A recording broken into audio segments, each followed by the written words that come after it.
Olá, que Deus abençoe a sua vida em o nome do Senhor Jesus. Amém? Bom, eu tenho feito muitos estudos para entender o que está acontecendo no meio do povo de Deus. E claro que a Bíblia nos revela sobre os finais dos tempos, que o amor de muitos se esfriaria, que muitas pessoas iriam desanimar na fé. E isso tem acontecido. Tá aí os rumores de guerra, né? As doenças, a fome, tudo acontecendo.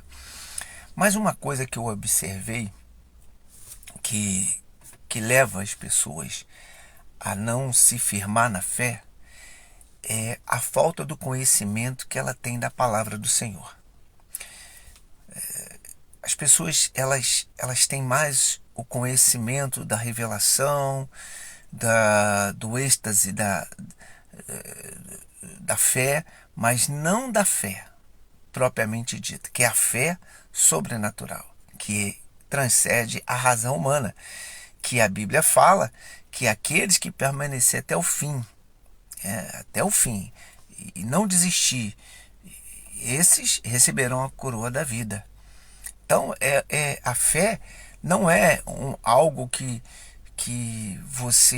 a pessoa tem e daqui a pouco acabou. É como se uma pessoa tivesse uma dor de cabeça, tomasse um remédio e passasse a dor de cabeça. Ela não vai mais tomar o remédio. E muita gente está fazendo da fé um remédio para resolver alguns problemas dela, mas não para que ela venha adquirir a salvação, a vida eterna. As pessoas estão usando a palavra de Deus para os seus bel prazeres, e esquece que o Senhor Jesus veio para salvar, para libertar.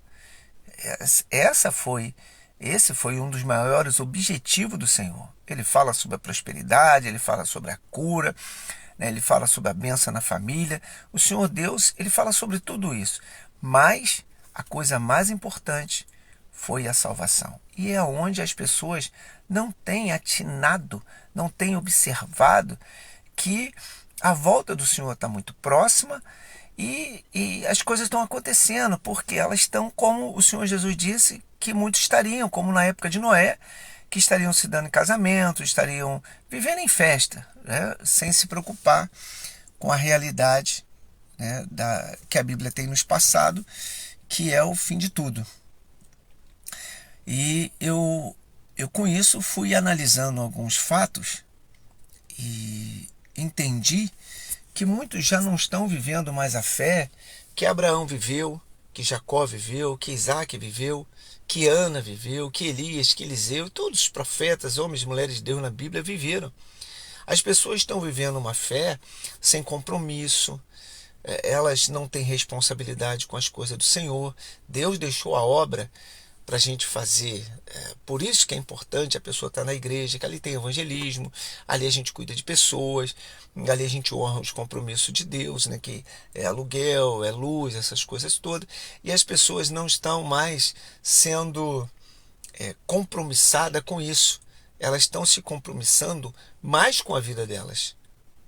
E tem uma passagem que o Senhor Jesus falou sobre isso também, disse que o povo cuida mais da sua casa do que da casa dele. Então, o que eu tenho visto é que as pessoas estão perdendo esse compromisso e também a fidelidade. Uma das coisas que Deus se agrada é a obediência, a fidelidade das pessoas. Seja fiel até o fim e tu receberás a coroa da vida. Aqueles que me honram, eu honrarei. Quer dizer, aqueles que são fiel a mim, eu também serei fiel a eles.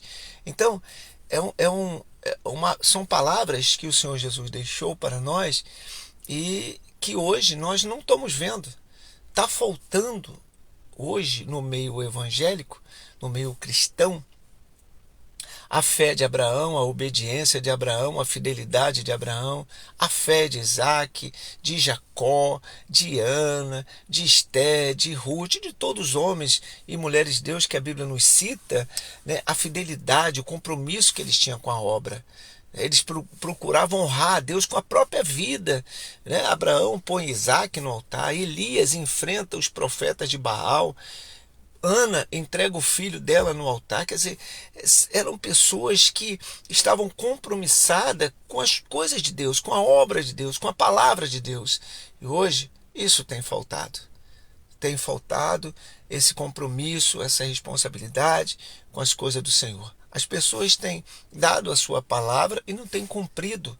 As pessoas têm falado para Deus que vão fazer um voto, e até firma isso, mas quando chega na hora de cumprir, as pessoas não cumprem. Você vê que Ana, ela fez um voto a Deus e ela cumpriu, e Deus honrou Ana, e honrou tremendamente. E hoje as pessoas, elas falam que vão fazer, fazem voto com Deus, mas não cumprem. Tiram Deus como uma pessoa qualquer, que ela não precisa ter responsabilidade nenhuma. Deus, ele honra os compromissos dele. E ele fala para a gente honrar também os nossos compromissos. Então, hoje a gente vê que as pessoas não estão fazendo isso. E por isso que os milagres extraordinários estão ficando escassos nas igrejas. Não porque Deus deixou de ser fiel. Deus continua sendo fiel, mesmo a gente não sendo. Mas o poder de Deus já não está se manifestando tanto na vida das pessoas porque elas deixaram de ter compromisso, de continuar o caminhada da fé, de permanecer fiel, de ser firme na sua decisão. As pessoas estão mentindo para Deus, e para Deus não se mente, né? A Bíblia fala, olha, não mente para Deus nem zomba dele, porque não tem como a pessoa tentar mentir para Deus, tentar enganar Deus. Nós temos um exemplo bíblico de Saul, que foi dado para ele uma ordem e ele não cumpriu. E quando o profeta Samuel foi até ele ainda tentou mentir. E ainda disse que o culpado era os soldados por ter pego as coisas que pegaram. Então Deus imediatamente disse: rejeitei Saul do trono de Israel. Foi cortado. Foi cortado. Porque além de mentir, além de tentar enganar a Deus, ainda botou nas costas dos outros o fardo. Culpou pessoas, enquanto a culpa era só dele.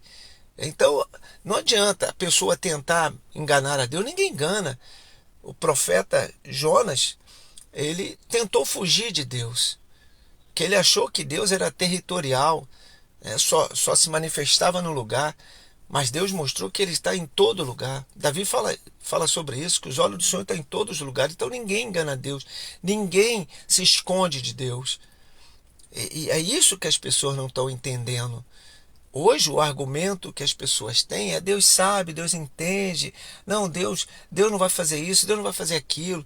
Enquanto a palavra de Deus deixa claro que aqueles que obedecem à palavra dele, que são fiel à palavra dele, e permanecem até o fim, independente das lutas, das dificuldades, esses recebem a coroa da vida, quer dizer, a salvação. As pessoas estão esquecendo disso. Estão abrindo mão da coisa mais importante, que é a vida eterna, porque nesse mundo tudo acaba. Se você tem casa, se você morrer, alguém vai desfrutar da sua casa. Se você tem carro, alguém vai desfrutar do seu carro. Se você tem dinheiro no banco, alguém vai confiscar esse dinheiro. Suas roupas vão ser dadas. Porque a gente não leva nada. A única coisa que a gente leva daqui é a nossa alma, que pode ir para a salvação eterna ou para a morte eterna. E é isso que as pessoas não estão entendendo e ficam enganando a Deus, fazendo votos, né, e não cumpre, votos de tolo. E Deus não se agrada de pessoas assim. Deus se agrada de pessoas sinceras, honestas. Deus não se agrada de pessoas que ficam ali no 7-1, enganando, né, tentando dobrear as pessoas. Deus não se agrada disso. Tanto é que quando Ananias e Safira fizeram o voto com Deus e não cumpriram, eles morreram. Morreram porque enganaram, tentaram enganar o Espírito Santo. Pô. Não se engana o Espírito Santo. É como uma pessoa que diz, dentro da igreja, glória a Deus, aleluia, fora tá olhando para a mulher dos outros, tá olhando para o homem dos outros, tá enganando os outros, tá fazendo tudo de errado, falando mal das pessoas. Que vier o Espírito Santo e levar a igreja, essa pessoa não vai, porque não tem como. Então, é um alerta do Senhor para nós. Cuidado com a sua alma, cuidado com a sua vida. Procura acertar o seu caminho. E aí entra a palavra que o Senhor Jesus fala e que eu sempre prego no altar: enquanto há vida, há esperança. Se você está ouvindo essa palavra, é porque Deus está te dando a oportunidade de acertar seu caminho.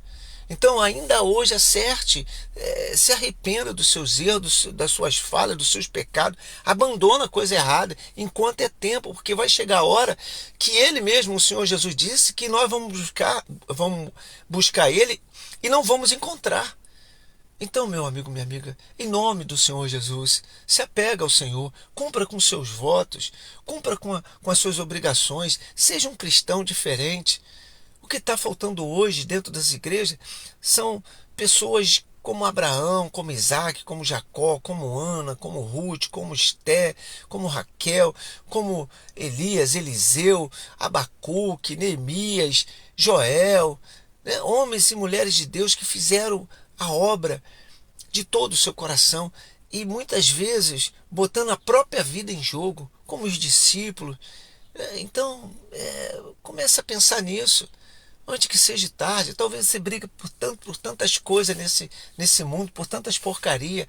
Às vezes você pode dizer: eu não dou dízimo porque eu vou ficar dando para o pastor, eu não vou fazer isso porque o pastor vai fazer ou vai acontecer. Olha, se o pastor vai fazer coisa errada com o seu dinheiro, com o dinheiro que você põe no altar, isso é problema dele. Isso ele vai pagar um preço alto com o Senhor. Não é você que tem que julgá-lo. Até porque a Bíblia diz: não julga para que não seja julgado, não meça para que não seja medido. Ninguém é perfeito. Talvez você que fala sobre isso também comete um monte de erro. Talvez vive aí vendo filme pornô, vive mentindo, xinga, ainda bebe, né?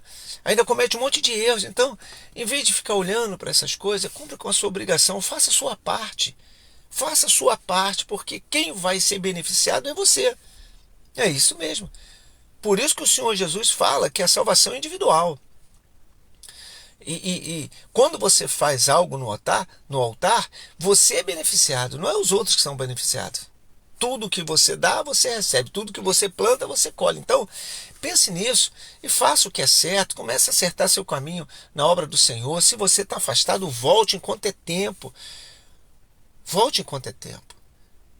Como eu sempre falo para as pessoas, se você está ouvindo essa palavra, é porque Deus quer falar contigo, não quer falar com fulano, beltrano, ciclano, não. Se Deus quisesse falar com eles, falaria com eles. Mas Deus quer falar contigo e por isso você está ouvindo.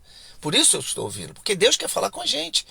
Para a gente acertar, para a gente buscar se manter na fé, buscar se manter no caminho dele, para que a gente venha a ser salvo. E com isso, né, aí, olha só, com isso o nosso testemunho pode salvar um filho, um pai, uma mãe, um irmão, um cunhado, uma cunhada, né, um genro. Pode salvar alguém, porque o seu testemunho pode salvar a vida. Mas se você dá um péssimo testemunho, como é que você vai salvar a vida?